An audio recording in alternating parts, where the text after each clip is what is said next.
absolutely ridiculous. Toyota, tell me how This is bullshit, man. I hate these muff. The $100,000 dream vehicle is officially a nightmare. Today, we prove why new cars are unfixable gadgets. Watch till the end, you'll see why a simple DIY battery swap is a trap that will boil your new battery. Like, subscribe. Let's dive in. Again, super common issue, Fords on all these edges, Tauruses. The water pump, normally easy on most cars, right? It bolts to the front of the cover. Ford decided it's a good idea to put it behind the timing cover. See a ton of these, probably at least one a month, if not more. We got 2 in the shop right now. Basically, they made it so you got to spend $1,000 just to replace your water pump. You have to take the whole engine apart, valve covers, timing cover, and timing chain to replace your water pump on this. This isn't an accident. It's a design flaw that actively destroys cars. You shouldn't have to pull valve covers to fix a basic cooling part. This video is for the guy that designed stretch fit belts. I don't know you, but I don't like you.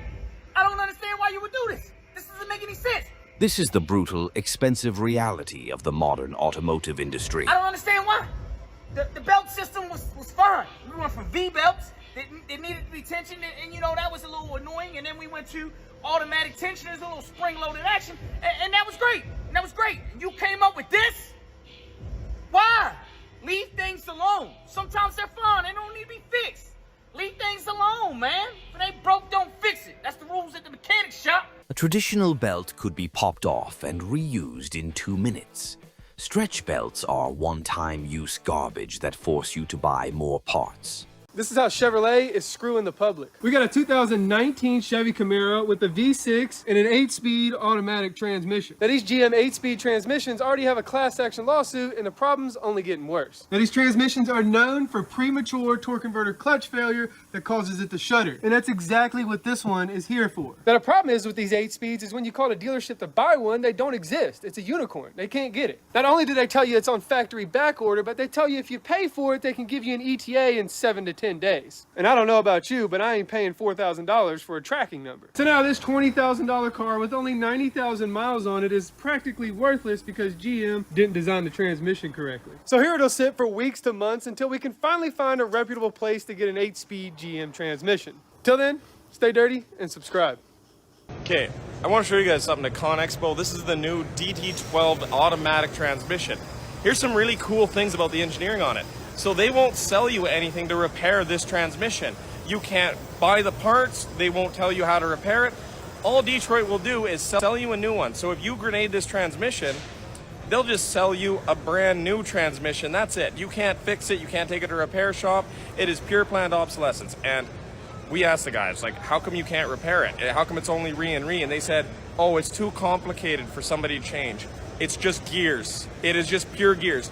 They said you need a $4.5 million machine if you want to be able to service this truck transmission. This is exactly what we stand against, since that you can't repair it, we won't even sell you the parts, you need to just buy a new one. You can't fix it yourself. That's what they want. That's what we're going to, and this is bullshit. Telling a mechanic they need a $4.5 million machine to fix basic gears is a blatant lie to protect their lucrative parts replacement business. Thermostats from 1960 to 2018. Pure corporate greed. Thermostats from 2018 to present. Adding sensors and plastic housing to a simple coolant valve didn't make it better. It just added 5 new ways for it to catastrophically fail. We got ourselves a Kia Stinger with a 3.3 twin turbo engine. Today we are replacing an alternator on it. Customer reports that their battery wasn't charging, the vehicle died on them, and the alternator ended up seizing up on them, and the belt completely melted, as you see a lot of the gunk inside there. So to remove the alternator in this car, we have to drop the engine in order to access it, because the turbo, as you can see, designed to be unrepairable, it's bolted up right in the way of our alternator. So we're going to drop the whole drivetrain down on the chassis, or on our cart here, just to access this little alternator. So you think something so little like that would be so quick and easy? No, not always. When routine maintenance requires dropping the entire drivetrain on a Kia, you realize these cars were never designed to be kept long-term. They are literally building these cars so that you throw them away when they break. Literally, just throw them away when they break. Don't replace it, don't fix it, just throw it away. So I'm installing a camera system and I messed up. Somehow I got myself locked. I'm pretty sure I didn't loop the piece all the way through on the handle. So basically the door was shut. I pulled on it really hard. Door opens. But as you can tell, I broke this. Just a little plastic piece, I broke it. I mean, no biggie, no biggie. I'll look online. Can't find it. I understand it's a newer car. This is 23. I'm like, shoot. Let's call the dealer. So the guy on the phone was like, he spent like 10 minutes. He calls me. He actually had to call me back. Calls me back and says, actually, we can't just get the door handle. I'm like, what do you mean you can't just get the door handle? You have to order the entire door panel. He even said it comes with a new window switch. And then I realized, because I took the dang thing back off, he's not kidding. It is like, they've molded the plastic around it. You cannot get this off. You cannot get that out. What the heck? One, I get, like, this should never break, right? But how many times have you replaced a window switch in a car? It gets wet with water. What are you going to tell me? I need a whole new door panel? It's only a cool $525. My Audi RS5 only has like 10,000 miles on it, but there's already something going wrong under the hood, and I don't want to pay for it. So check out this engine bay. It's pretty cool, right? Especially this carbon fiber engine cover. You only get this engine cover if you have carbon ceramic brakes on your RS5, and it's supposed to be a big flex, the Audi logo, the big RS. And you know, that's all well and good until you start actually driving this car. Because mine is starting to yellow. Yeah, it's on both sides, and where it's not happening, the carbon fiber is just getting a little hazy. This is all happening because of just how much heat is in the engine bay. Carbon fiber is notorious for getting yellow under heat. I'm not really sure what the engineers were thinking putting carbon fiber in the hottest part of the car, but now I have to buy another one. You know, this kind of feels like planned obsolescence because I looked up the price of this carbon fiber engine cover, and if I told you what that price was, you would be disgusted. So here's a plan. I'm gonna take this thing to the Audi dealership tomorrow because I don't think I should be paying for this. Putting raw carbon fiber directly above the hottest part of a twin turbo V8 without heat shielding shows that aesthetics blindly beat functionality. Virtually, these new trucks are not built to be fixed anymore. If a part is broken, it's not meant to be repaired, it's meant to be replaced. As you can see, I have the door panel off, so let's show you why you can't actually repair it. So here's the front of the door panel. It's nice, it's clean, it looks very good.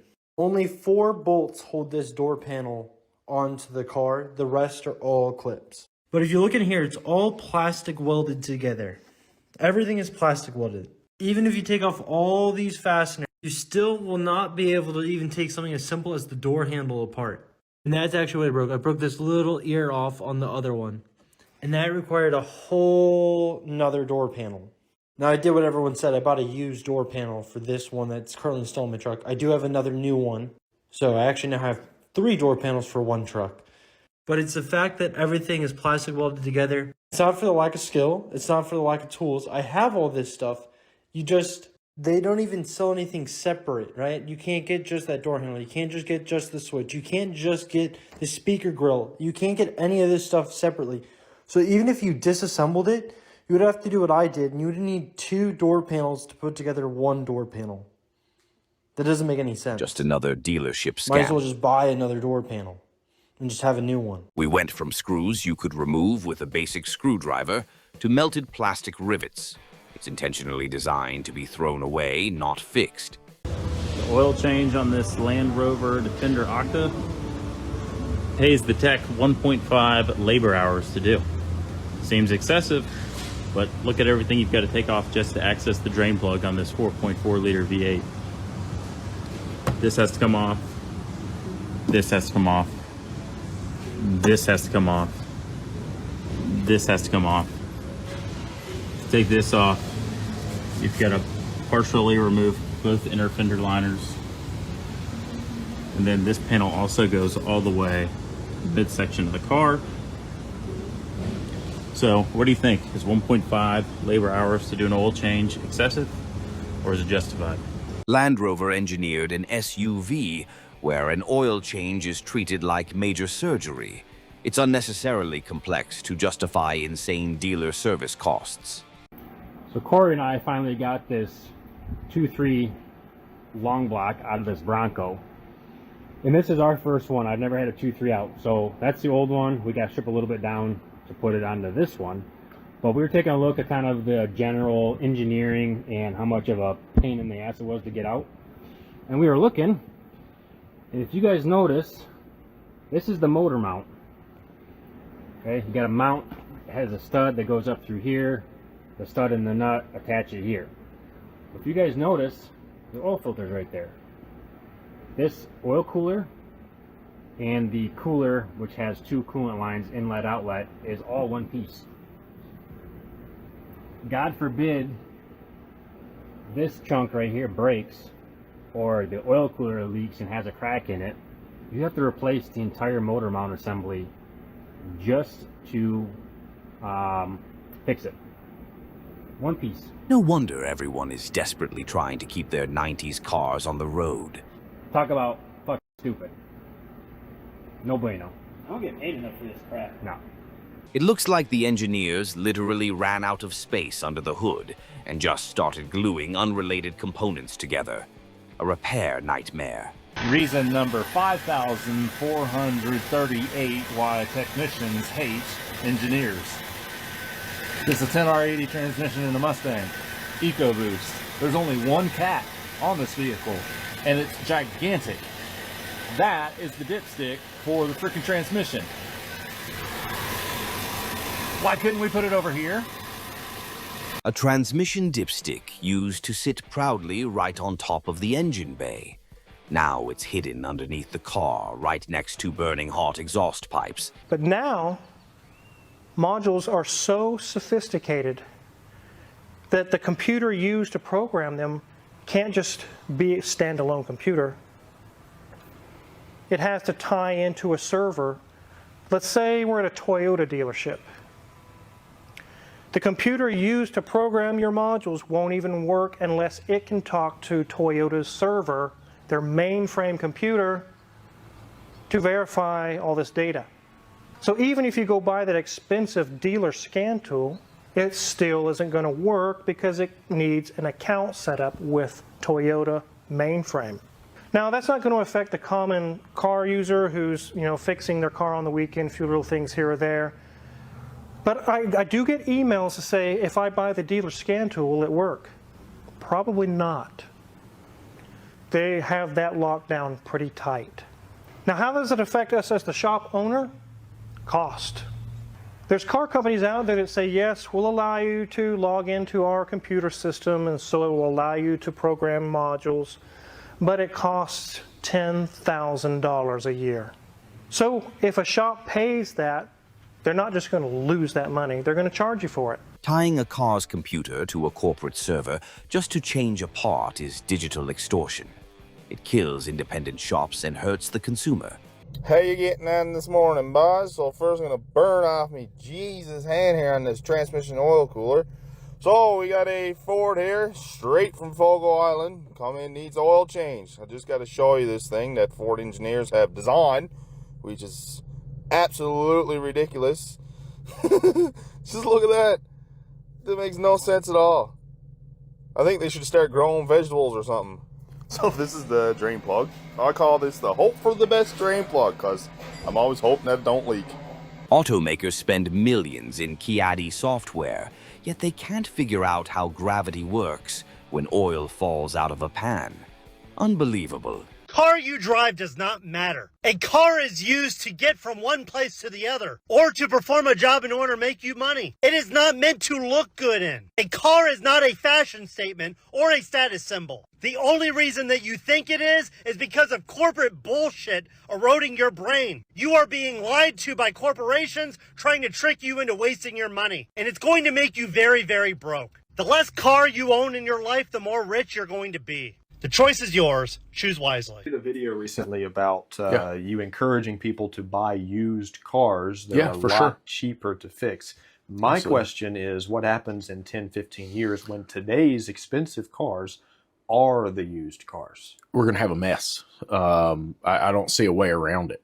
And the reason being is because we're seeing parts being phased out at a rate we've never seen before. I remember when I bought some of my first vehicles, my first was a 95 Dodge. My second was a '01 Dodge. I could get parts for those for years. And now I'm seeing cars that are 5 and 6 years old that we're waiting months to get parts because they're back ordered. We're getting more parts that have been discontinued on a 5 and 6 year old car because they only built that specific system for a very short period of time. They didn't sell a lot of those parts and they didn't keep a lot of those cars on the road. They saw no revenue potential in continuing to make these parts. Now you have to think about this. The average age of the American fleet right now, every single car in the US, the average age is 12.8 years old. It's getting older and older. And I can't help but think maybe some of these manufacturers are realizing this and saying, hey, if we got them into some new cars, maybe they didn't last as long, we could sell more cars. I'm not saying that's what they're doing, but it's kind of hard not to think that's what's happening. But I can tell you that right now, the sustainability of the modern automobile leaves a lot to be desired. The average car is 12 years old, but modern cars won't survive that long. In a decade, junkyards will be full of pristine cars ruined by one unavailable chip. Okay, kiddies, lesson of the day is just because Ford puts a fuse box behind the glove box doesn't mean that it's supposed to be accessible. If you try to remove the glove box, you're just going to break these fucking tabs and you can never put it back together at all. Thanks, Ford. Look what we got, man. I just mentioned this 2019 Ford Ranger. Wonderful piece of fucking vehicle. Look at it. Big XLT Ranger. You'd think there'd be a 460 in this, but it's got a 2.3 turbo, which is completely fucked, knocking like crazy. And I gotta take it out. Nowhere to get torque converter bolts out. Look what you gotta do. You gotta remove that fucking starter way up underneath everything right there. You ain't changing that motherfucking starter in a pinch. You are completely butt fucked from the ass behind with a horse dick. They'll ban this video, but I don't give a fuck. Look at this. Starter is right the fuck there. You see the light on it? It's buried up under there. What a shit bird of an engineering plan. Right where the oil filter is, which is shrouded up against the inner fender. Who the fuck thinks this shit up like this? What kind of asshole, mechanic hating piece of shit thinks this up? I've never seen nothing like this before. It's the worst one. Keep your old cars, folks. How do you get the exhaust undone? You gotta fuck with this shit, rust it the fuck. No way to get it off. It's all shrouded with heat protective coating to get the turbo out of the way. What a piece of fuck. What kind of asshole would put this together? They didn't intend for nobody to fix it. There's no way to get it apart.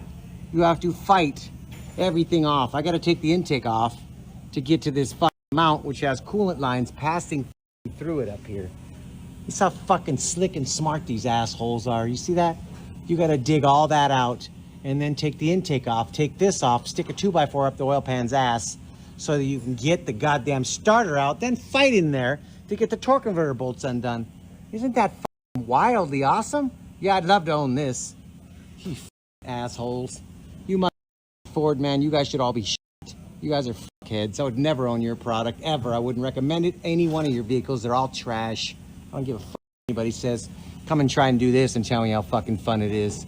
Zero room for a man's hands. Zero. I should yank the engine and tranny out together. Look at this suspension. Isn't that neat? Nuts and shit missing. No wonder it clanks down the road. Perfect. You guys at Ford are assholes. That's all I can say. The fact that mechanics have to literally fight a truck for hours just to reach the torque converter bolts shows there was zero thought put into serviceability. Toyota, tell me how in the fucking hell I'm supposed to get the fucking bolt out for them fucking motor mount? Built for the factory, not for you. What the fucking hell? Thursday, I'm doing the water pump on this hunk of fucking dogfuck 3.7 Ford fucking whatever this junk is, 2013. Forgot. Doesn't fucking matter. But I can't be the only fucking asshole that keeps coming up with the same problems with this trash. Is every fucking plastic connection breaks you touch. Every bracket that's stuck on these studs breaks. All of them break. Every thing wiring harness comes off. This thing goes no miles, 130,000. Everything I touch is fucking you. Every fucking piece, what an asshole factory motherfucker puts this shit together. All these bullshit locks they stick on here for whatever reason, who the fuck knows? Can't get them off, they break when you try to get them off. Everybody knows this shit. Look at this. This is what sucks up all the hours. Is trying to get this turd apart and you fucking can't. Let alone a water pump driven by a timing chain. How thoughtful is that, you dumb motherfuckers? Any Ford assholes, man, this isn't on purpose, man. They got to do this to piss mechanics off. Because the owner of this fucking car don't know what the fucking water pump even is. This is bullshit, man. I hate these motherfuckers. I hate all Fords and anything new Chevy. It's just shit. It's fucking trash. I hate it. It pays, but I fucking hate it, man. Everything is engineered like a 5-year-old did it. It ain't engineered to be repaired. You own this car, man, you'll be when you go get it fixed. Because you'll be doing a water pump an hour after you leave the fucking shop. Factory, wherever you bought it, the dealer. It's a big nightmare hunk of shit car, man. Starts melting, you don't even know because the leaky hole in the bottom is so minute, you can't even tell it leaks until your engine's melting. That's how smart they are. They're smart. They want to you real good. But this bullshit right here, those fucking red locks on the Dodge and on the fucking Chevy and on this fucking trash are a joke. Because if they get down in there where it's hot, they don't come off. They crumble off in pieces. And then good luck getting the fucking shit unplugged. I've lost an hour just getting the wiring off. All breaks like you see. It's a big piece of dog shit. You, Ford. Losing an hour of labor just trying to unplug cheap, brittle wiring harnesses without snapping them is exactly why modern mechanics are quitting the industry. To change a basic battery or a burnt-out turn signal, mechanics can no longer just pop the hood. For example, on a Chevy Malibu, you have to remove the front bumper to change a headlight bulb, and on a Jeep Grand Cherokee, the battery is completely buried under the passenger seat. Disposable, sealed LED headlights. In the 90s, a burnt-out headlight bulb cost $5. Today, on vehicles like the Ford F-150 or Toyota Tundra, LED headlights are completely sealed units. If a single tiny diode or internal circuit board fails, you are forced to buy an entirely new headlight assembly, which can cost between $1,500 and $3,000. Mandatory battery registration. You can no longer buy a battery at an auto parts store and swap it in your driveway on vehicles like a new battery must be digitally registered with the car's computer using an advanced diagnostic scanner, or the smart alternator will overcharge and destroy the new battery in a few months. Locked OBD2 ports. Security gateways. Since 2018, many brands have installed a security gateway module, SGW, on modern Stellantis vehicles like the Ram 1500 or Jeep Wrangler. You can't even clear a simple check engine light with a standard $20 aftermarket scanner. You need an authorized scanner and a paid digital subscription just to bypass the firewall. Fragile plastic oil pans. To save weight, automakers mass-produced plastic oil pans on engines like the Ford F-152.7-liter EcoBoost or the Volkswagen Golf GTI. One harsh bump on a dirt road or an over-tightened plastic drain plug can crack the pan, causing a catastrophic loss of oil and blowing the engine on the highway. Thanks for watching, have a great day, and I'll see you in the next one.